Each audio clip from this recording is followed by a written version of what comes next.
There are a lot of you out there. All right, so I'm going to tell you about James. When I met James, he was 14 and a half. He had not gone to school for about 8 months. He had actually not really left his room much for 8 months. His social anxiety was so debilitating that he told his mom that going to school felt like getting shot. He had quit baseball. He didn't really communicate with many of his friends. And when his best friend, his only friend, moved halfway across the country, he became incredibly hopeless and his parents more desperate. So they brought him to see me.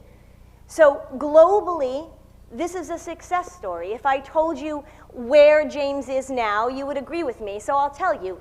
He is in a band. He started playing the drums. He's performing. They're doing some gigs around the town where I live. He is a senior in high school. He has his driver's license. He recently got accepted to a few colleges, and our conversations are about where he's going to go and how he's going to handle this next new stage in his life. But I don't want to talk to you about what I did strategically, and I don't want to talk to you about the importance of behavioral activation when you're working with an anxious teenager, and I don't want to lecture you on how it is so damn important for you to involve the parents when you're dealing with an anxious kid. What I really want to talk to you about is what it is to make a connection with a kid, that when you let yourself be real and open, when you let them see you as a human being. That's what I want to talk to you about. So before I get to where James is now and the story I want to tell you about these last few months that we've had together, I have to tell you a little prequel, a little story about what happened in our first or second session together. I don't remember, probably the second. So he said to me, "What do you think you can do for me?" He hardly made eye contact with me back then. He said, "How can you help me?" Remember, I'm the kid who hasn't left his room in 8 months. He didn't say that, but that's what he was asking me. What do you have to offer me? How can you know how this feels? And I said, well, here's what you should know about me. For the first half of my life, I had a horrible, debilitating medical phobia. And in fact, the word medical is far too specific for how this thing was, because it was really a fear of anything gross, or anything that hinted at anything gross. So if it was bones or blood or somebody talking about an impending surgery, not only would I get incredibly anxious, I would have a huge panic attack, huge vasovagal response, and ultimately I would pass out. And I did that over and over and over again for the first part of my life. And it didn't work very well. I tried to avoid, but of course you can't control what people say, and you can't control what you come across. And then actually my first job out of graduate school, I told him, was in a hospital, which in case you don't know, is this big building where they keep all the gross medical stuff. But I had to figure this thing out, and so I did. And I talked to him a little bit about it. And I said, in the last 18 and a half years, because that's how long I've been a mom, and I know since I've been a mom, I have only passed out twice. The most recent time was November of 2013, I told him. I was at a cocktail party. It was a very fancy cocktail party. It was at a beautiful house down the street from me. The mayor of Concord was there. We were raising money for a great organization. And I was talking to my friend Jim, who was a little drunk. I don't drink, but he was a little drunk. And he started talking to me about this skiing accident that he had. Now, I don't faint anymore. And so I wasn't prepared. It caught me off guard, but he started telling me that he fell and he hurt his shoulder, and his shoulder he thought was dislocated. So he said I kept trying to put it back in, but he said it was actually broken. So the more I tried to put it back in, the gummier it got. Now, I don't know what it was about the word gummy, but my many years of being able to pull the plane out of the dive didn't work. And I turned to him and I said, you know what, I'll be right back. I'm going to go to the bathroom, which is a very fail-safe strategy if you want to pass out in private rather than public. And I turned and I woke up about where that speaker is, on my back, in a dress, in this formal party. The live music had stopped. People were leaning over me with red wine.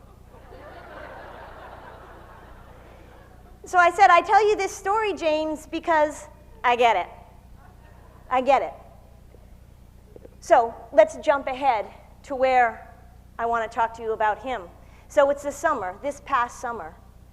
And I hadn't been seeing him so frequently. He was doing so well. He'd drop in every 6 weeks or so and tell me about what was going on in his life. And it was always so satisfying because he had so many successes to share.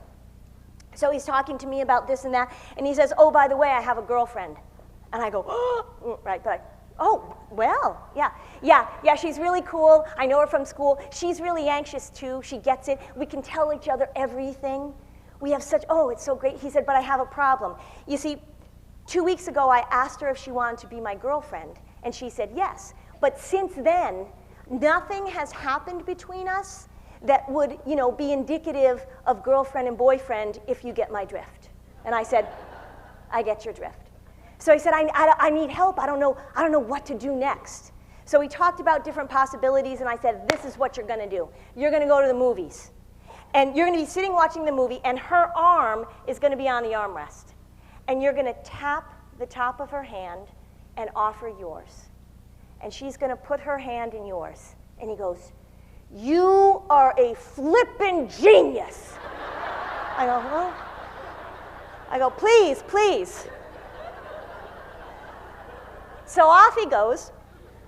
And as he's leaving, he says, I haven't been seeing you all that frequently, but can I come back next week?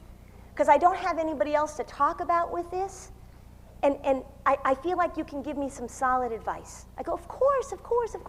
So he comes back the next week, and he comes in, and he's chatting about baseball, and he's telling me about this or this, and he says, by the way, you know that thing you told me to do?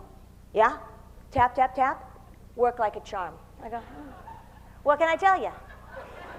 He said, and since then, he said, it's been good. Like, I can hold her hand, and I can put her arm around her, and, like, we watch movies, and he said, oh, I like her so much. He said, here's the thing. I want to kiss her. We haven't kissed. I go, all right. He goes, so tell me how to do that. I said, okay. So when you're sitting there watching a movie, right, just turn to her and say, is it okay if I kiss you? And he goes, you ask? People ask? I go, sweet, kind boys ask. And that's what you are. You're a sweet, kind boy. So you will turn to her and you will ask. And you're 17 and she's almost 17 and you like each other so much, she is waiting. She will say yes.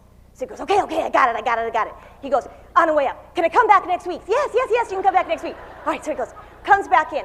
Talking about this and that. How's baseball? Oh, he hit a double. Great. Oh, drums, blah, blah, blah. He goes, also, I kissed her. I go, you did? He goes, yeah, I did exactly what you said. We were sitting, we were watching a movie, and I turned to her, and I said, is it okay if I kiss you? And she said, yes. I said, I knew she would. He said, you didn't tell me what to do after that. So I said, all right. What happened? He said, well, we didn't know what to do. So we got out the iPad, and we went on WikiHow, and we typed in how to kiss a girl. And it gave us a list. It gave us instructions. He said, and the first thing was say something enchanting, but I had already gotten past that.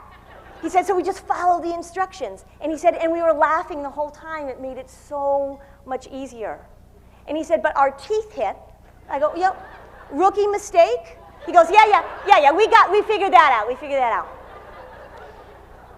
So then we talked about this and that, and he's leaving, and he said, can I come back soon? Because I'm gonna need more advice, right? So then I start to get a little nervous, right? Like, what's... Sure, of course. But as it so happened, I was on vacation for a few weeks, and then he had to cancel an appointment. And his mom emailed me to set up a new appointment. And while she sends the email, and she says, so James will see you at such and such a time. He said, by the way, she said he had a trip to the emergency room. He'll tell you about it. He dislocated his shoulder. So I typed back, great. So he came in.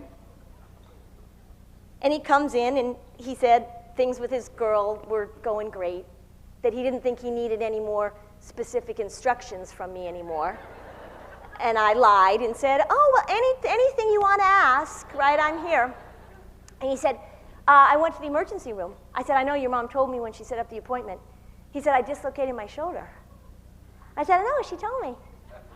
I go, what happened? He said, well, I was playing with some of my friends on my baseball team, which warmed my heart.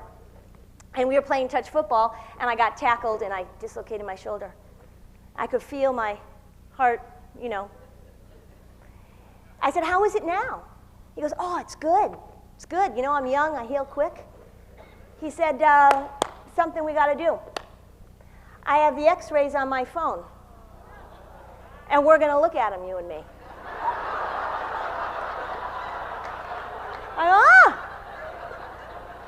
Okay. I said, you know what? That sounds like a great idea. Maybe we could, you know, do that in a few minutes. And in my head, I immediately said, I will let him show me the x-rays on the way out the door so that he'll be gone and then I can faint by myself in my office. So I said, okay, we'll do that. So I tried to change the subject, and he said, no. We're in this together. I know what you taught me, right? We got to be on offense with this, Lynn. This is your opportunity. We can do this. And he said, I'm right here for you. So I said, you know what, James? You are right. You are right. Let's go bring it on. And he takes out his phone, and he's got the picture of the shoulder out and the picture of the shoulder in. And he's just holding them, and he's toggling back and forth. And he goes, so here it is out. Here it is in. Out, in. And then he says to me, do you understand what you're looking at? I said, yes, I understand what I'm looking at. He said, how are you doing? And I said, you know, amazingly, I am absolutely fine. I am absolutely fine. And he said, you're being very courageous. So he put his phone away, and we talked about this and that, and we chatted about it. And as we were leaving, he's saying, I'll see you whenever. And I said, hey, James, thank you for doing that. I mean, you really helped me today. You know that this is the sort of monkey on my back, right? This dislocated shoulder. How lucky that you dislocated your shoulder. How lucky that you came in here. How lucky I am that you knew what to do to help me. And as he was leaving, he just sort of shrugged his shoulders and he said, Lynn, it's the least I could do.